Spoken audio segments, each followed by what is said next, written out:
Introduction. The management of natural resources to meet people's requirements has been practiced since the pre-Vedic era. Farmers were ranked high in the social system, and village management was in their hands. In order to manage land, water, and vegetation, technical knowledge suitable to the specific conditions of a region was required. They gained this knowledge and developed skill through experience and learning by doing. Overexploitation of natural resources by growing population resulted in various severe problems. Destruction of vegetation has resulted in land degradation, denudation, soil erosion, landslides, floods, drought, and unbalanced ecosystems. A balanced ecosystem is an urgent need. Environmentally aware consumers are producing less waste by practicing the 3 R's: reduce, reuse, and recycle. They are buying products that are less toxic and contain less packaging, using reusable containers and other reusable items, maintaining and repairing products, participating in recycling programs, and buying products made from recycled materials.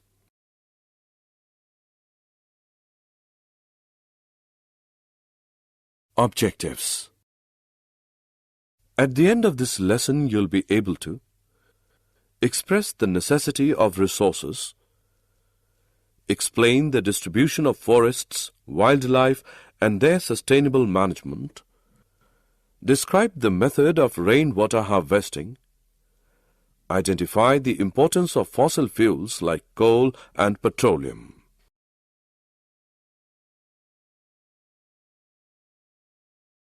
Why should we manage our resources?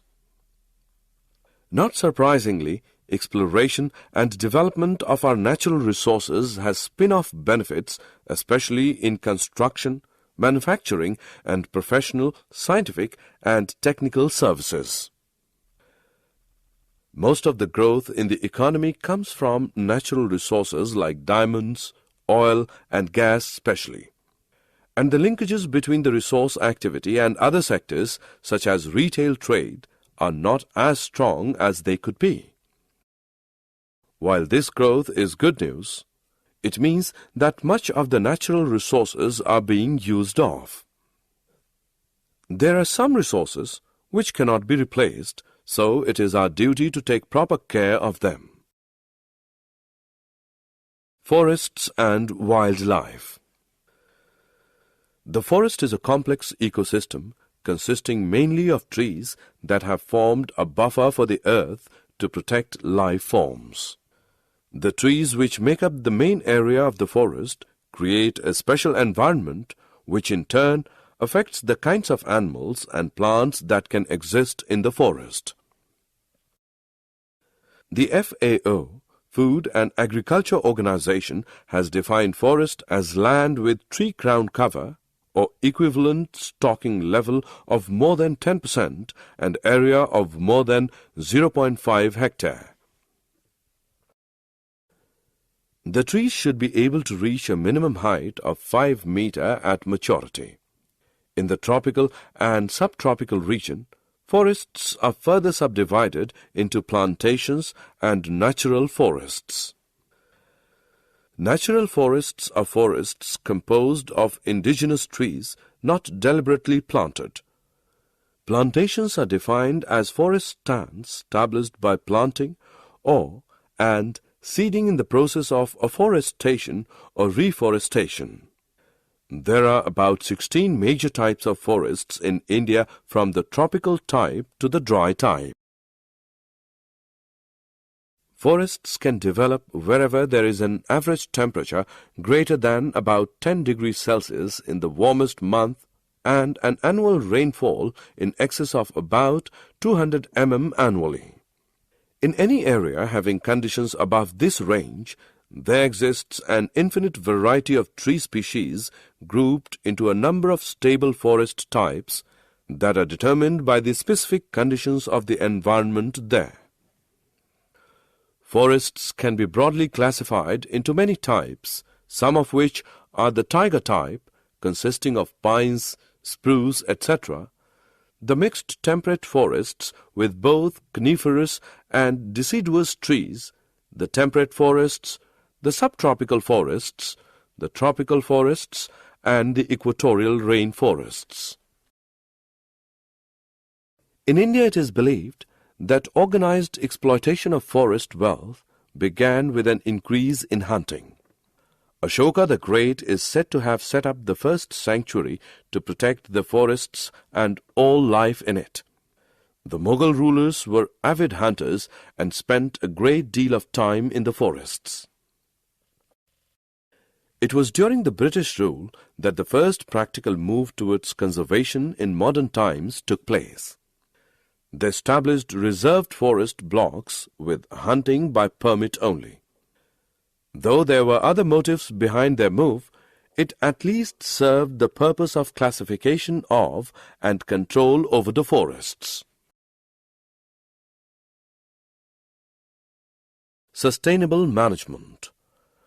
Forests are rich and complex ecosystems which support biodiversity, provide valuable ecological services, and have considerable potential for tourism.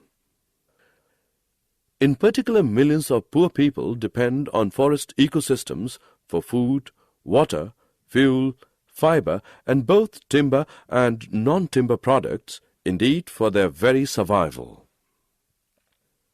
To achieve sustainability, there must be a rethinking of what we consider a basic need.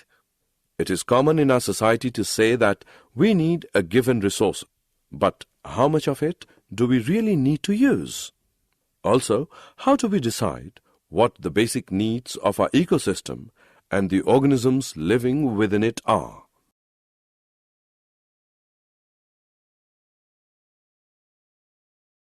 Defining what constitutes a basic need is perhaps the greatest challenge to adopting sustainable practices in our daily lives, as interpretations of need vary widely from region to region, village to village, and even from person to person.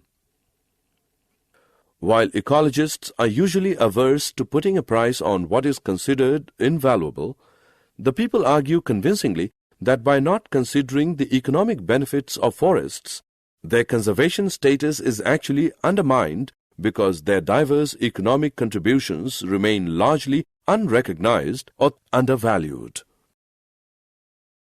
Water. Water, as we all know, is one of the basic necessities of all life forms. We all know that it is the greatest gift of God to us. Water is naturally replenished by precipitation and naturally lost through discharge to the oceans, evaporation, and subsurface seepage. Although the only natural input to any surface water system is precipitation within its watershed, the total quantity of water in that system at any given time is also dependent on many other factors. These factors include storage capacity in lakes, wetlands, and artificial reservoirs, the permeability of the soil beneath these storage bodies, the runoff characteristics of the land in the watershed, the timing of the precipitation, and local evaporation rates. All of these factors also affect the proportions of water lost through discharge to the oceans, evaporation, and subsurface seepage. Human activities can have a large impact on these factors. Humans often increase storage capacity by constructing reservoirs and decrease it by draining wetlands. Humans often increase runoff quantities and velocities by paving areas and channelizing stream flow. Rainwater harvesting. Over the years, rising populations, growing industrialization, and expanding agriculture have pushed up the demand for water. Efforts have been made to collect water by building dams and reservoirs and digging wells. Some countries have also tried to recycle and desalinate water. Water conservation has become the need of the day. The idea of groundwater recharging by harvesting rainwater is gaining importance in many cities.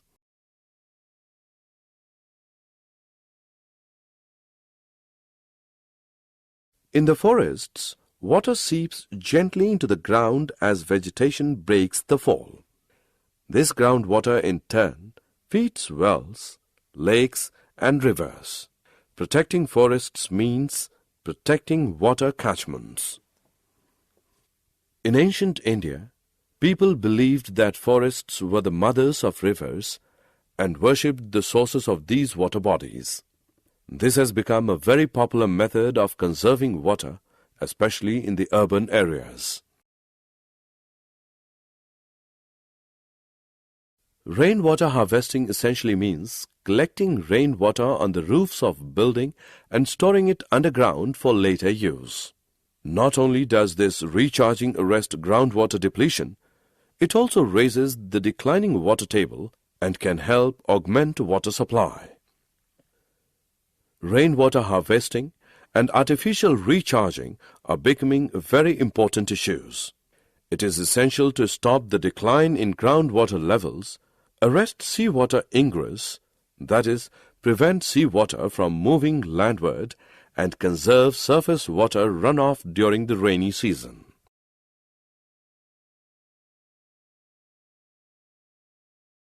Coal and petroleum. Coal is by far the most abundant fossil fuel on Earth. It is essentially carbon and is mainly used as combustion fuel.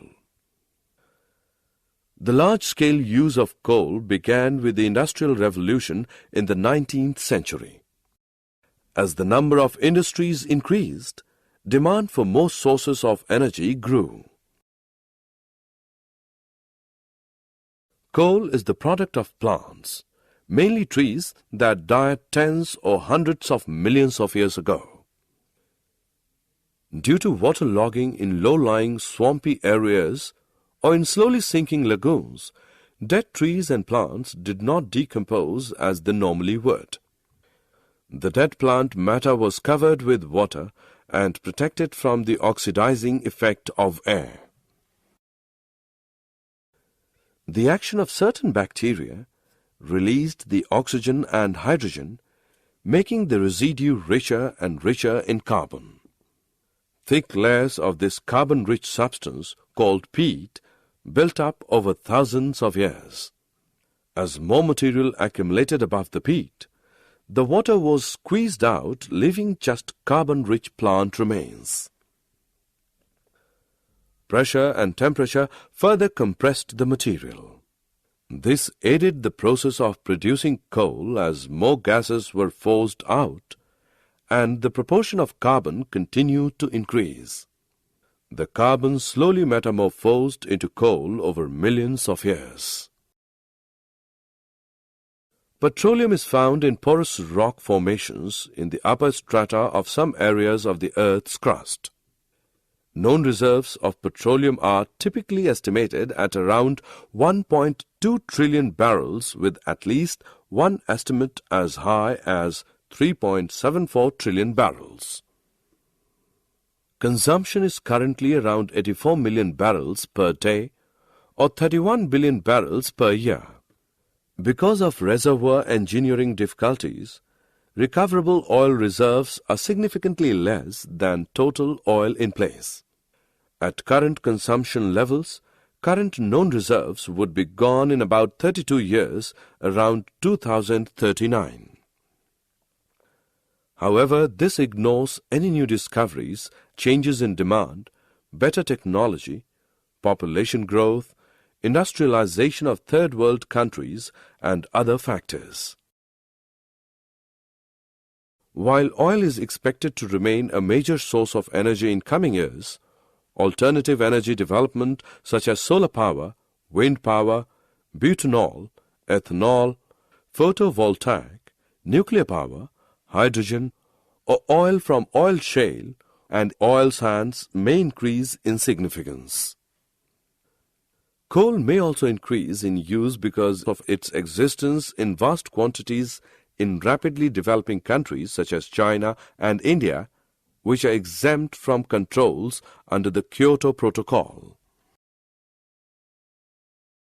3 R's: reduce, reuse, and recycle. Reduce unnecessary waste by avoiding pointless purchases. Items that are rarely get used can be borrowed or shared with others.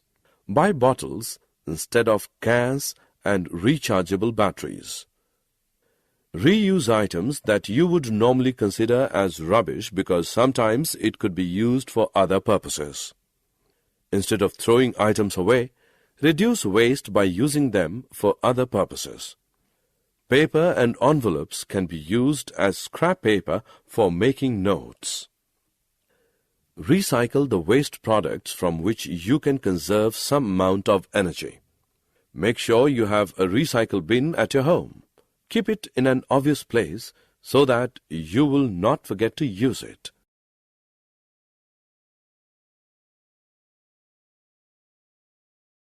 Summary. Let us summarize what we have learned. Most of the growth in the economy comes from natural resources like coal, oil, and gas especially. The forest is a complex ecosystem consisting mainly of trees that have formed a buffer for the earth to protect life forms. The FAO, Food and Agriculture Organization, has defined forest as land with tree crown cover or equivalent stocking level of more than 10% and area of more than 0.5 hectare. In the tropical and subtropical region, forests are further subdivided into plantations and natural forests. Ashoka the Great is said to have set up the first sanctuary to protect the forests and all life in it. The British established reserved forest blocks with hunting by permit only.